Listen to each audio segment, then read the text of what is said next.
ಪ್ರತಿಯೊಂದು ಜಿಲ್ಲೆಯಿಂದ ಬಂದಂತ ಎಲ್ಲ ನನ್ನ ಆತ್ಮೀಯ ಕಾರ್ಯಕರ್ತರ ಅಭಿಮಾನಿ ಬಂಧುಗಳೇ, ಸಹೋದರಿಯರೇ, ಮಾಧ್ಯಮದ ಮಿತ್ರರೇ, ಇವತ್ತೇನೋ ಈ ಧರ್ಮಸ್ಥಳ ಚಲೋ ಅನ್ನುವಂಥ ಕಾರ್ಯಕ್ರಮ ಮುಖಾಂತರ ಭಾರತೀಯ ಜನತಾ ಪಾರ್ಟಿ ಅಷ್ಟೇ ಅಲ್ಲ, ಇದು ರಾಜಕೀಯೇತರವಾಗಿ ಹೋರಾಟ ಹೊಂದ ಸಂದರ್ಭದಲ್ಲಿ ಇವತ್ತು ರಾಜ್ಯದ ಮೂಲೆ ಮೂಲೆಗಳಿಂದ ಬಂದಂತಹ ಎಲ್ಲ ಧರ್ಮ ರಕ್ಷಕ ಎಲ್ಲ ಅಭಿಮಾನಿ ಬಂಧುಗಳೇ, ಇದೊಂದು ಧರ್ಮಕ್ಕಾಗಿ ಹೋರಾಟ, ಇದು ಧರ್ಮಕ್ಕಾಗಿ ಹೋರಾಟ. ಧರ್ಮವನ್ನ ಉಳಿಸುವಂತ ಕೆಲಸ ಇವತ್ತು ನಾವು ನೀವೆಲ್ಲ ಕೂಡಿ ಮಾಡಬೇಕಾಗಿದೆ.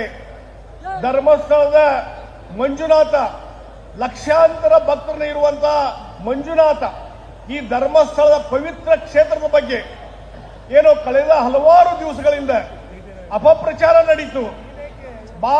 ಅಪಪ್ರಚಾರದ ಮುಖಾಂತರ ಪ್ರೊಪಗಂಡಾ ನಡೀತು.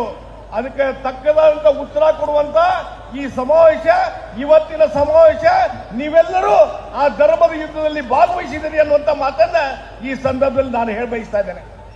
ಒಂದು ಮಾತನ್ನು ಹೇಳ್ತೀನಿ, ಇವತ್ತು ರಾಜ್ಯದಲ್ಲಿದ್ದ ಮುಖ್ಯಮಂತ್ರಿ ಸಿದ್ದರಾಮಯ್ಯನವರು ಯಾವಾಗಲೂ ಹಿಂದೂ ವಿರೋಧಿ ನೀತಿಯನ್ನ ಆಚರಣೆ ಮಾಡ್ತಾರೆ. ಹಿಂದೂ ಸಮಾಜವನ್ನ ಒಡೆದು ಹಾಕಬೇಕು ಅನ್ನುವಂತ ಮೂಲ ಉದ್ದೇಶ ಸಿದ್ದರಾಮಯ್ಯನವರಿಗೆ. ಧರ್ಮಸ್ಥಳ ಇವತ್ತು ಕೇವಲ ರಾಜ್ಯ ಅಲ್ಲ, ನಮ್ಮ ನಾಡು ಅಷ್ಟೇ ಅಲ್ಲ, ಇಡೀ ದೇಶದ ಲಕ್ಷಾಂತರ ಜನ ಬಂದು ನಡ್ಕೊಳ್ಳುವಂತ ಒಂದು ಪವಿತ್ರ ಸ್ಥಾನ ಯಾವುದಾದ್ರೂ ಇದ್ರೆ ಅದು ಧರ್ಮಸ್ಥಳ. ಧರ್ಮಸ್ಥಳ ಮಂಜುನಾಥ. ಅದಕ್ಕಾಗಿ ಅಪಚಾರ ಮಾಡುವಂತ ಕೆಲಸ ಇವತ್ತು ಸಿದ್ದರಾಮಯ್ಯನವ್ರದ್ದು ಆಗ್ತಾ ಇದೆ. ಒಂದು ಮಾತನ್ನು ಹೇಳ್ತೀನಿ, ಸಿದ್ದರಾಮಯ್ಯ ಯಾವಾಗ ಅಧಿಕಾರಕ್ಕೆ ಬಂದಾರ, ಯಾವಾಗ ಅಧಿಕಾರ ಬಂದಾಗ ಜಾತ್ಯತೀತ ಅನ್ನುವಂಥ ಹೆಸರಿನ ಮೇಲೆ ಹಿಂದೂ ಧರ್ಮವನ್ನು ಒಡೆಯುವಂತ ಕೆಲಸ ಸಿದ್ದರಾಮಯ್ಯನವರು ಮಾಡಿದ್ರು. ಈಗ SIT ನೇಮಕ ಮಾಡಿದ್ರು. ಯಾರೋ ಮುಖವಾಡ ಹಾಕಿದಂತ ವ್ಯಕ್ತಿ ಯಾರೋ ಬಂದು ಕಂಪ್ಲೇಂಟ್ ಕೊಟ್ರೆ ಅದಕ್ಕೆ ಹಿಂದಿಲ್ಲ ಮುಂದಿಲ್ಲ, ಅದು ಪ್ರೈಮಾಪ್ರಿಸ ಕೇಸ್ ಇಲ್ಲ, ಆತ ಬಂದು ಒಂದು ದೂರು ಕೊಟ್ರೆ ಅದರ ಆಧಾರದ ಮೇಲೆ ಒಂದು SIT ತನಿಖೆ ಮಾಡ್ತಾರಂದ್ರೆ ಈ ಧರ್ಮಸ್ಥಳ ಕ್ಷೇತ್ರದ ಬಗ್ಗೆ ಅಪಪ್ರಚಾರ ಆಗಲಿ ಅನ್ನುವಂಥ ಮೂಲ ಉದ್ದೇಶ.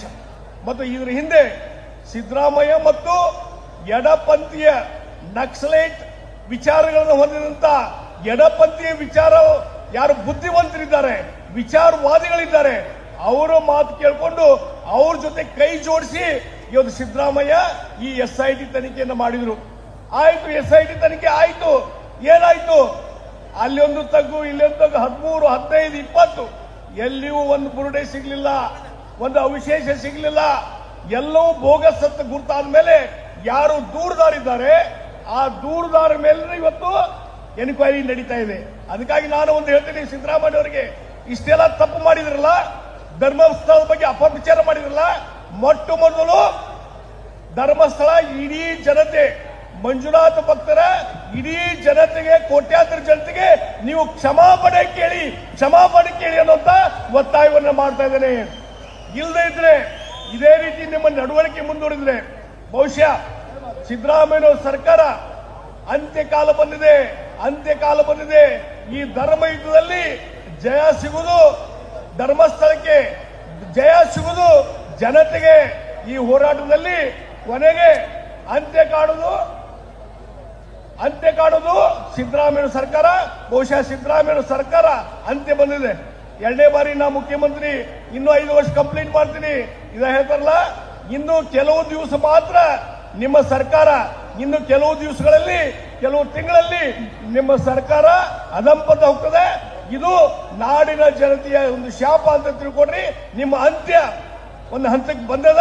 ಅದಕ್ಕಾಗಿ ಇಷ್ಟಾದ್ಮೇಲೆ ನಾವು ಒಂದೇ ಒಂದು ಮಾತು ಹೇಳ್ತೀನಿ, ದಯವಿಟ್ಟು ನಾವು ಒತ್ತಾಯ ಮಾಡುವಂತದ್ದು, ಸಿದ್ದರಾಮಯ್ಯ ಈ ಎಲ್ಲ ಪಾಪ ಮಾಡಿದ್ರಲ್ಲ, ನಿಮ್ಮ ಪಾಪದ ಕೂಡ ತುಂಬಿ ಬಂದದ.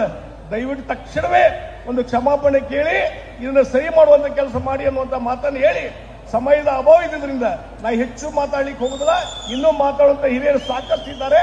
ಆ ಹಿನ್ನೆಲೆಯಲ್ಲಿ ಈ ಒಂದು ಕಾರ್ಯಕ್ರಮದಲ್ಲಿ ಲಕ್ಷಾಂತರ ಜನ, ಇಲ್ಲಿ ಎಷ್ಟು ಜನ ಕೂತಿರಲ್ಲ, ಹೊರಗಡೆ ಇನ್ನೂ ಲಕ್ಷಾಂತರ ಜನ ಹೊರಗಡೆ ಇದ್ದಾರೆ.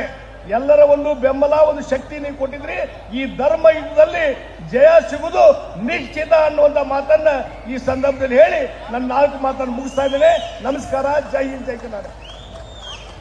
ಈ ಕಾರ್ಯಕ್ರಮದಲ್ಲಿ ಮುಂದಕ್ಕೆ ವಿಧಾನ ಪರಿಷತ್ನ ಸದಸ್ಯರು, ನಮ್ಮೆಲ್ಲರ ನಾಯಕರು ಆಗಿರುವ ಸನ್ಮಾನ್ಯ CT ರವಿ ಅವರು ಈ ಸಭೆಯನ್ನು ಉದ್ದೇಶಿಸಿ ಮಾತಾಡ್ತಾರೆ.